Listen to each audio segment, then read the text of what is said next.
बहुत ही गरीबी और तंगाली में अपना जीवन यापन कर रहा था। लेकिन अचानक से उसके साथ कुछ ऐसा होता है और वो बहुत अमीर बन जाता है। और वो अमीर बनते ही वो उसका लाइफ़स्टाइल और उसके सारे चीज़ बदल जाते हैं। वो दोस्तों के साथ घूमना-फिरना और उसे किसी प्रकार का रोक-टोक पसंद नहीं था। उसे कोई भी रोकता, उसे पसंद नहीं था। यहाँ तक उसने अपनी पत्नी तक को बदल दिया था। उसे अपने घर से भगा देता है और वो अपने तरीके से अपने जीवन को जीने लगता है। पत्नी से 3 सालों का रिश्ता ख़त्म कर देता है। तो एक दिन ऐसा होता है कि वो अयोध्या घूमने के लिए जाता है और उसके साथ कुछ ऐसा होता है जिसे सुनने के बाद आप भी बोलिएगा जय श्री राम कि उसके साथ क्या हुआ। तो दोस्तों एक बहुत ही रोचक कहानी और इंटरेस्टिंग कहानी है जिन्हें सुनने के बाद आपको बहुत मज़ा आएगा, तो कहानी को पूरा सुनिए। चलिए कहानी की तरफ। दोस्तों ये कहानी उत्तर प्रदेश अयोध्या की है। एक लड़का बजरंगी होता है।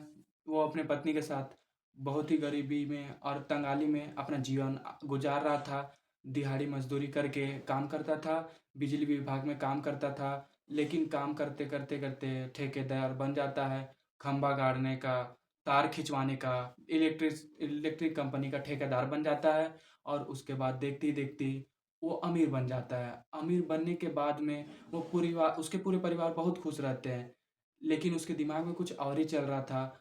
तो वो अपने को ठुकराना शुरू कर देता है। अपने हिसाब से अपनी ज़िंदगी जीने का फैसला करता है। और उसके साथ जो उसकी पत्नी थी, जब उसको रोकती है, टोकती है, तो तो क्योंकि वो अपने दोस्तों के साथ आए दिन पार्टी करता था और इधर-उधर रात भर गायब रहता था।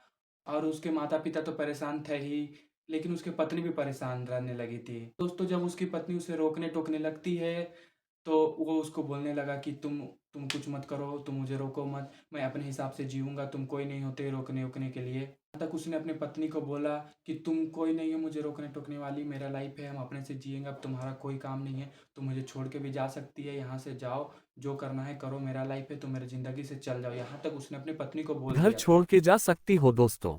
पत्नी तो पत्नी ही होती है, कोई आदमी कितना भी बड़ा हो जाए उसके लिए तो वह वही रहेगा।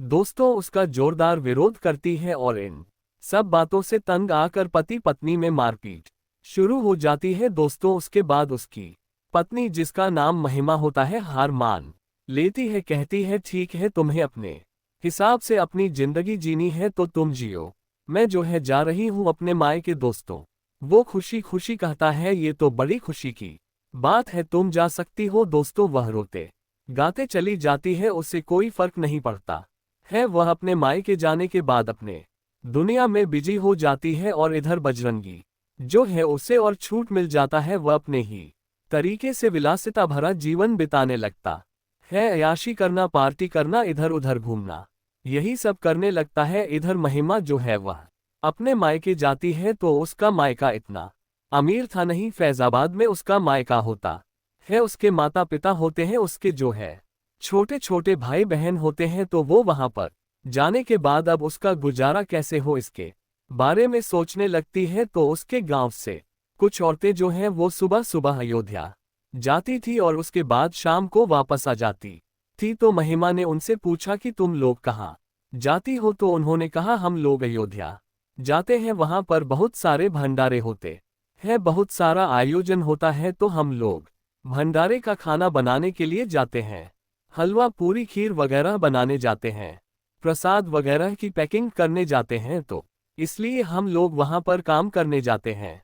महिमा कहती है कि बहन हमें भी ऐसा कोई काम दिलवा दो, तो हमारा भी गुजारा हो जाएगा, हमारा भी पेट भरने लगेगा। तो महिलाएं कहती हैं कोई बात नहीं, तुम भी चलो, 400-500 मिल जाते हैं, उसके अलावा जो है वह खाने का सामान मिल जाता है, तो कोई दिक्कत नहीं है। तो दोस्तों उसके बाद अगले दिन से जो महिमा थी वह भी अयोध्या जाने लगती है और भंडारे में काम करने लगती है। अब वहां जाने के बाद एक ठेकेदार होता है जिसका नाम होता है विनोद पांडे, उसके पास वह काम करने लगती है। विनोद पांडे का जो काम होता है, जो अयोध्या में भंडारा करना चाहते थे वह उससे संपर्क करते थे और कहते थे हमें 1000 लोगों का प्रसाद बनवाना है, या 5000 या 10,000 लोगों का। तो विनोद पांडे उनको पूरा पैकेज बताता था कि इतने पैसे दे दो तो तुम्हारे लिए हम पूरी सब्जी हलवा खीर जो भी बनाना होगा बनवा देंगे, उसके बाद लाके एक जगह स्टॉल लगवा देंगे, वहां पर अपने 2-3 लड़के खड़े कर देंगे तुम्हारे जो बंदे होंगे वो भी तुम खड़े कर देना, अपने हाथों से प्रसाद दे देना। तो कुल मिलाजुला कर वो जो बताता था उन लोगों को तो बहुत अच्छा लगता था और उनका काम आसान हो जाता था। वो सिर्फ पैसा लेकर जाते थे, उसको पैसा देते थे, वो सारा सामान बना के और अयोध्या में जगह जगह पर जहां उनकी इच्छा होती थी स्टॉल पे लगवा देता था। तो इस तरीके से दान पुण्य हो जाता था। विनोद पांडे का भी काम हो जाता था और जो श्रद्धालु होते थे, भक्त होते थे, उनका भी काम हो जाता था। उसके अंडर में 40 से 50 लोग काम करते थे।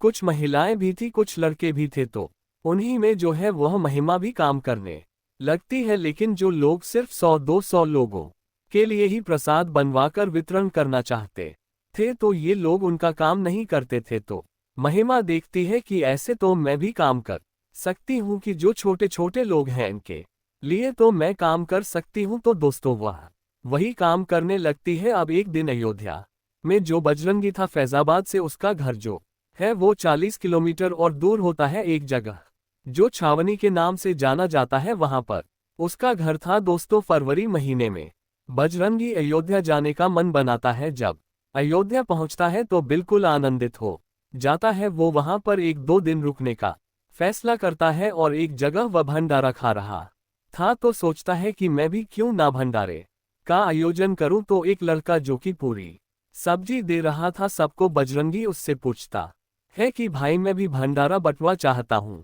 तो तुम बता सकते हो कि ये कैसे हो पाएगा। तो बोलता है बहुत आसान है, अभी मैं आपको अपने मालिक से मिलवा हूं। दोस्तों, विनोद पांडे को फोन करता है, पांडे जी आते हैं और जब बजरंगी उनसे मुलाकात करता है तो बोलता है मुझे भी जो है वो प्रसाद वितरण करना है, तो क्या खर्चा आएगा। तो बोलता है कितने लोगों का करना है। तो बजरंगी बोलता है 200 लोगों का मुझे भोजन बनवाना है। तो जो पांडे जी थे वह मना कर देते हैं, कहते हैं भाई मैं तो 1000 से ऊपर लोगों का बनवा हूं। हज 200050010001000 100,200,500 लोगों का मैं नहीं करवाता काम।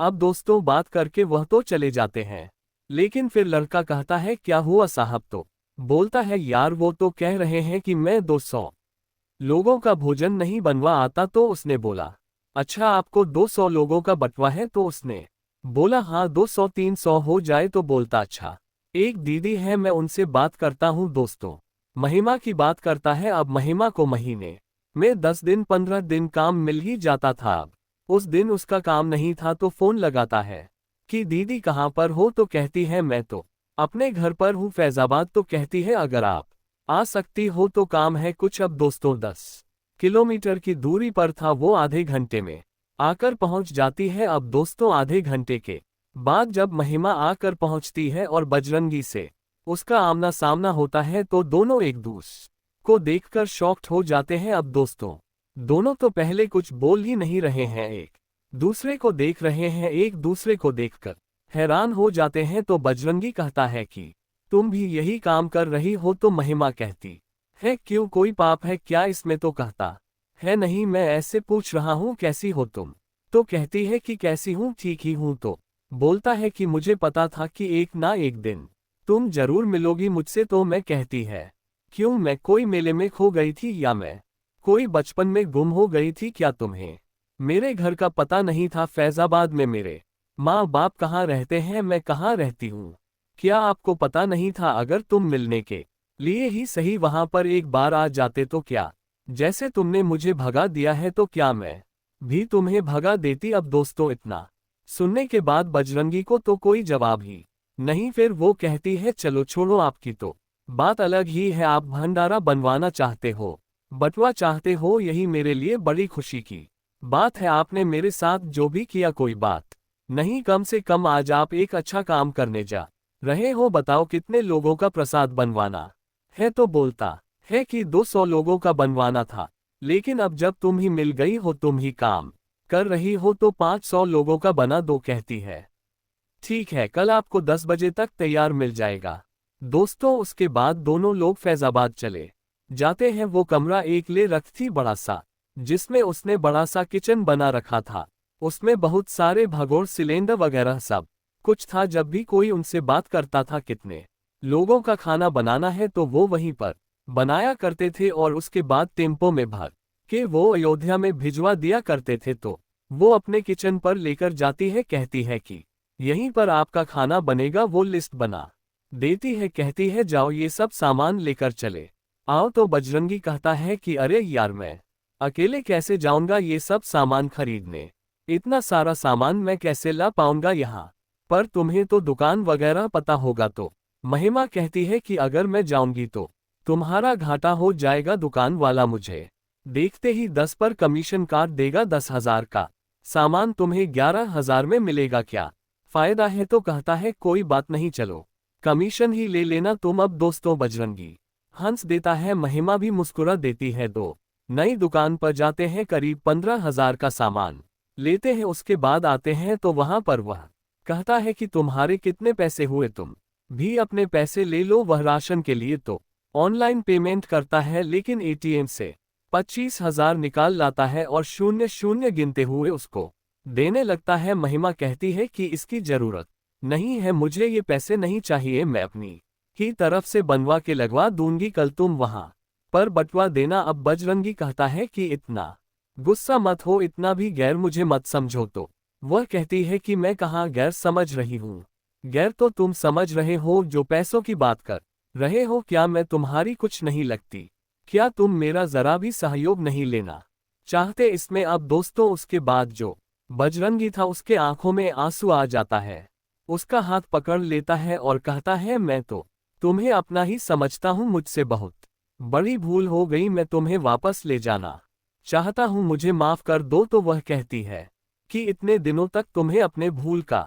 एहसास नहीं हुआ, आज अयोध्या में आए तभी तुम्हें अपने भूल का एहसास हो रहा है। कहती है चलो छोड़ो, तुम अपनी दुनिया में मस्त रहो, मुझे कोई दिक्कत नहीं है, मैं भी 1,000 रुपए हज भगवान की दया से कमा लेती हूँ, मुझे भी कोई परेशानी नहीं है। अब दोस्तों वह कहता है कि नहीं प्लीज तुम मुझे माफ कर दो, अब मुझसे ऐसी गलती नहीं होगी। दोस्तों अपना कान पकड़ के उसके सामने उठने बैठने लगता है, तो महिमा जो थी उसको पकड़ लेती है, कहती है कि बस करो, रहने दो, सोच क्या करना है, अभी जो काम करना है वह काम करते हैं। अब दोस्तों अगले दिन वह 4-5 औरतों को बुलाती है और 500 लोगों का वहां पर हलवा पूरी और छोला बनता है, और उसके बाद टेम्पो से लादकर वह लोग 10 बजे अयोध्या में पहुंचते हैं, एक जगह खड़े होकर बांटने लगते हैं, और 10 बजे से लेकर 2 बजे तक के बीच में उनका जो सारा प्रसाद था वो लोगों को बांट देते हैं। और दोनों जैसे एक पति और